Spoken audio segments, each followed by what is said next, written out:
Okay, I wanted to do a quick class on who versus whom. Now, the good news is 99% of native speakers never, ever use whom. So that means that you don't really have to use whom if you don't want to. But you might need to use it at work or in written communication. Schools are very careful to remember that they use whom and not who when they should do.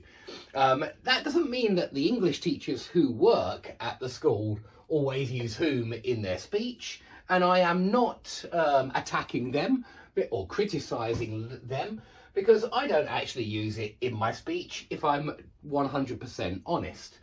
But it should be there in your writing. Informal academic writing, it should be there certainly.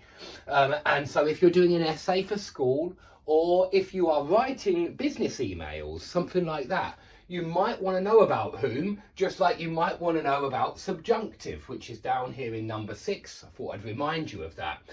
But what is the difference between who and whom?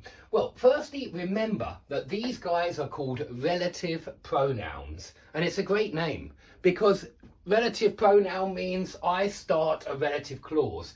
They're pronouns because the definition of a pronoun is that it's a word that stands in for a noun.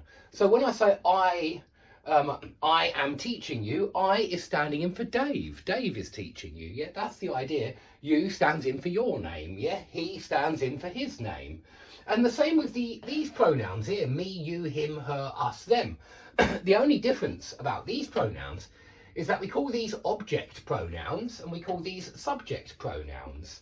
And they're good names because these guys are always the subject of the verb, I, you, he, she, we, they. And that just means the doer of the verb. It means that in a normal, typical sentence, you'll see them before the verb. Because English sentences, not always, but most of the time, they go subject, verb, object. Yeah? Not always, but yeah, most of the time in the most typical sentences. So, these are the subject pronouns, I, you, he, she, we, and they. And who is a subject pronoun, okay? I want you to know that first. These are the object pronouns, me, you, him, her, us, them. And whom is an object pronoun. And what I want you to notice is that him, them, whom, they all end in that m sound. And I assume it's because it's a case ending, if you're interested. But that I assume that's the accusative case ending, because the accusative is the object of the verb, usually. Okay, so they're your object